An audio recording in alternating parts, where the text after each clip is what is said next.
Welcome to the Online Rules Clinic for Tennis for the 2017-18 school year. I am Amy Boozer, Assistant Commissioner for the South Carolina High School League. My contact information is listed for you, and please feel free to contact at any time when you have a question regarding tennis.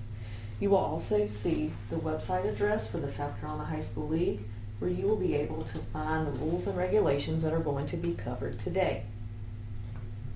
The last two websites are our National Federation, and then the last website is nfhslearn.com, and this is the site you will use to take the 3 required courses for all coaches. Coaches are required to take the following 3 courses: concussion, heat acclimatization, and sudden cardiac arrest. Each course takes about 20 minutes and has a completion certificate that can be printed out and turned into your athletic director.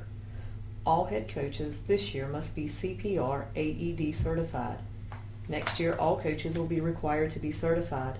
Certification is good for 2 years. All sports should have an emergency action plan. Please be sure to review this plan with your athletes. You can also review Anyone Can Save a Life with your athletes to show how an emergency action plan is used. Some general reminders. We have a new website. If you have not gone onto the website recently, please go check it out.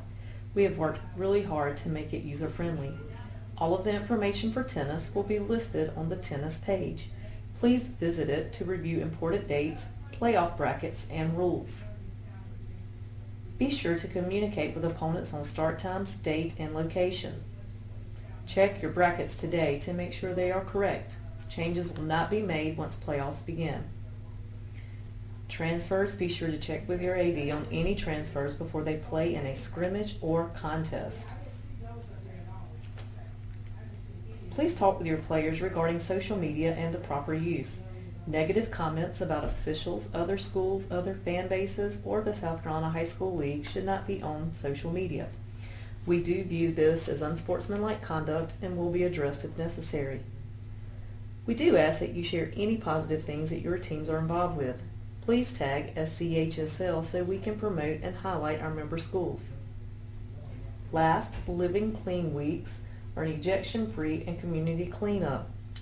This was an initiative that was started last year, and we are building on it again this year. We are encouraging all schools to be ejection-free and do a community cleanup. You will see the weeks listed for when Living Clean will begin. For fall, October 9th through 13th, winter, January 15th through 20th, and spring, March 19th through 24th.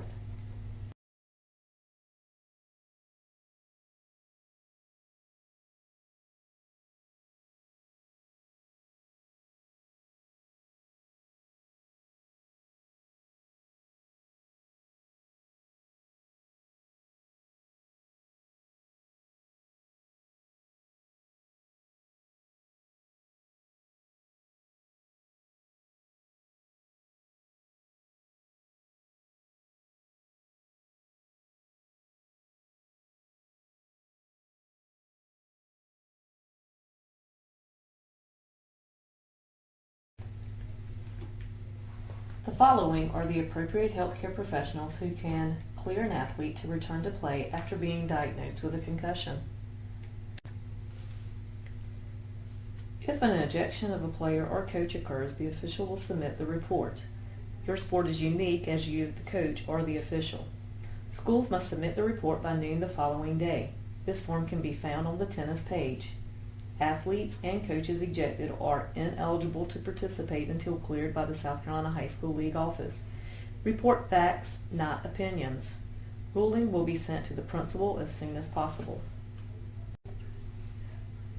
If a coach is ejected, it is a $300 fine and next game suspension. Athletes is a minimum of 2 games. Last year we had 480 student athletes ejected and 42 coaches. We have 3 defined sports seasons. In-season begins the first day of legal practice and ends with the elimination from state playoff competition. Organized practice is left to the discretion of each school. Closed season will begin once you are eliminated from the playoffs. You're not able to do any tennis skills during this time, but may lift weights and condition. When you are in open season, you may work on skills but may not participate against other schools. These are the dates for the open-closed season. Please review these dates as it tells you exactly what season you are in. These can always be viewed on our website on the tennis page. Inter-team scrimmages in all varsity sports shall be limited to 4 preseason scrimmages. Preseason is defined as being prior to the first regular season contest. An inter-team scrimmage is a scrimmage between 2 or more teams not composed of students of the same school. Only eligible students may scrimmage. A school may hold an inter-team scrimmage on the 8th day of legal practice. Schools will be permitted 2 sub-varsity scrimmages and a jamboree. See the middle school section for middle school rules and regulations. In an inter-team scrimmages, the following regulations are to be observed. Total time for 2 teams is 4 consecutive hours with maximum scrimmage time of 3 hours. Total time for 3 or more teams is 5 consecutive hours with maximum scrimmage time of 4 hours. Schools may charge for 1 inter-team scrimmage. Coaches of either team may stop play at any time for instructional purposes. Member schools may charge admission for 1 intra-team scrimmage. Each high school is permitted to participate in 1 approved varsity preseason jamboree and 2 invitational tournaments per sport program.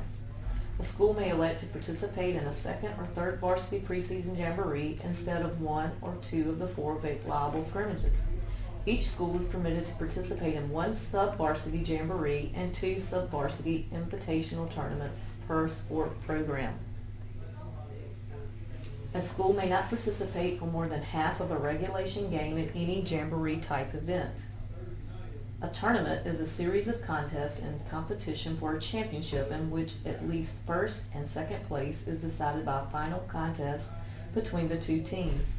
Schools must now submit tournament format brackets as a part of the sanctioning process in basketball, baseball, softball, tennis, lacrosse, and soccer. The league will sponsor a championship in each classification that has at least 12 of its schools participating. If this requirement is not met, schools may enter the tournament of the next higher classification. In addition to the team competition, a 32 draw for classes 5A and 4A and classes 3A, 2A, and Class A singles tournament will be held. The rules of the United States Tennis Association will apply when not covered by high school league rules. The head coach must attend a rules clinic, and you are meeting this by taking our online clinic. Varsity teams are allowed 16 varsity regular season matches and 2 tournaments, or 18 regular season matches and 1 tournament. You also get 4 scrimmages and 1 jamboree. JV teams are allowed 14 matches, 2 tournaments, 2 scrimmages, and 1 jamboree. Tournaments may be preseason and start on February 23rd for boys. Each match will be 2 no-ad sets with a 10-point tiebreaker to decide the match if the sets are split. A set tiebreaker will be a 7-point tiebreaker. Pro set scoring, 8 games, 7-point tiebreaker at 7-7 is permitted once the match has been decided. This includes the regular season and playoffs. Any exception will result in both teams forfeiting. Team competition will consist of 5 singles and 2 doubles teams. Only 2 players may play both singles and doubles during the same dual match. A player may play on only 1 doubles team in a dual match. Any exception will result in a team forfeit 7-0. A team appearing with only 5 or 6 players will forfeit the number 2 doubles. Coaches will exchange lineups before the match begins with at least 1 through 5 singles listed. You have the option to hold off announcing doubles until after singles matches have been completed, but you must inform the coach beforehand. If doubles is announced after singles, you exchange lineups simultaneously. In team play, there will be a maximum 10-minute break between singles and doubles play if a player is playing both. All players must play in at least 4 regular season dual matches to be eligible to play in the playoffs. All players will be required to compete in a school-issued shirt, a Appropriate tennis apparel is expected, and bandanas are not permitted. Suspended matches are to be resumed from the point of interruption. Coaching by the head coach only will be permitted during the 90-second changeover between odd-numbered games. Coaching is limited to 45 seconds, and the coach must remain outside the fence. Coaching is also allowed during the rest period following split sets. This conference is limited to 2 minutes. No coaching is allowed during a tiebreaker. Spectators, including players not participating, must stay a minimum of 3 feet away from the fenced area. No cell phones or any electronic equipment is permitted by players or coaches as coaching tools. In all phases of competition, coaches must play their singles participants and doubles teams in descending order of ability. Challenge matches will determine this order. The following guidelines must be followed. A. Players shall be ranked according to their head-to-head competition. Each coach shall maintain a dated copy of all challenge matches. You must use a minimum 6 total game challenge format to establish the initial ladder. 2 no-add sets with a 10-point tiebreaker must be used after the initial ladder is established. A player may challenge up only one position per challenge match. Doubles. First doubles team shall always have a combined rank based on the singles rank, which will be lower than that of the second team by a difference of at least 3 points. If the total ranking number is less than 3 points, a challenge match shall determine which team plays as number 2 and which is number 1. D. Temporary illness or absence of any player shall not change rules A and B. When a player is out, all players must move up to fill the space with any forfeits at the bottom of the lineup. When the player returns, he or she must return in their original position. E. Note A, B, C, D, failure to comply will result in a team forfeit 7-0. You may request to see your opponent's challenge records at any time. Coaches must bring all challenge match data as well as all previous individual and team scores to every match, including playoffs. Any challenge matches that change the lineup must be documented, dated, and signed by the coach. If these records are not made available at the contest in question, the concerned coach may file a written protest with the high school league. The league will then expect the challenged coach to present the records. If records are not properly submitted, a forfeit will be imposed. Once the playoffs begin, the singles ladder may not be changed. Any exception will result in a team forfeit 7-0. A dated challenge ladder must be submitted to the league office by noon of the first playoff date. Failure to submit the tennis ladder by the deadline will result in a $25 fine. This form is located in the AD notebook. Once the match has begun, a player may not leave the court except for the following reasons. 1. Bona fide bathroom break. Number 2. To replace equipment, shoes, contact lenses. If such player exceeds the time allowed, 5 minutes, they will be subject to the point penalty system.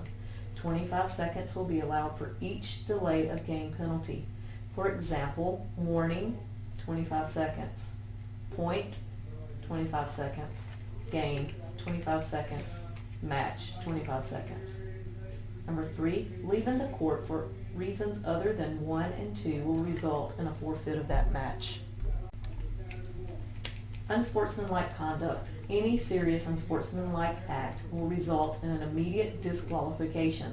Examples are, but are not limited to, vulgar or abusive language or gestures, throwing racket, or fighting. Should a disqualification occur, the recorded score will be what the score was at the time of the disqualification. Singles tournament. All regions will qualify their best singles player for the singles tournament to be held November 6th through the 7th for girls and May 14th through 15th for boys. Regions that have both 2A and Class A teams are reminded that they will have 2 automatic qualifiers for the singles tournament, one representing Class 2A and one representing Class A. Regions will also have the opportunity to submit in order of ability additional players for at-large consideration. The number chosen will be the number needed to fill a 32-player draw for the Classes 5A through 4A tournament, and a 32-player draw for the Classes 3A, 2A, Class A tournament. A panel of tennis coaches will use the following criteria for the at-large selection process. A. Recommendations from the region submitted in writing. Informational season records and opponents should be included. B. USTA rankings in South Carolina. C. There will be an entry fee of $25 per athlete for the individual state finals.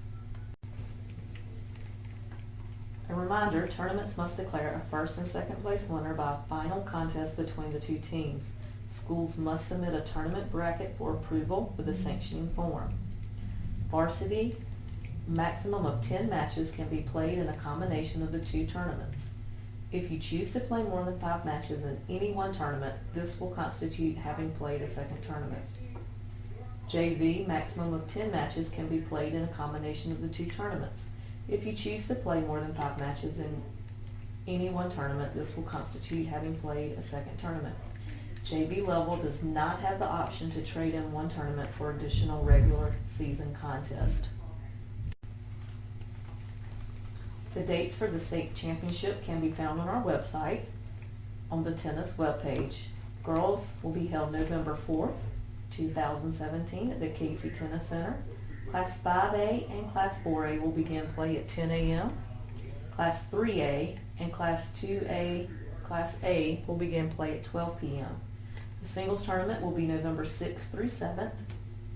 Boys State Team Tournament will be May 12th, 2018 at the Casey Tennis Center. Classes 5A and 4A will begin at 10 a.m. Classes 3A and Class 2A, Class A, 12 p.m. The singles tournament will be held May 14th through 15th.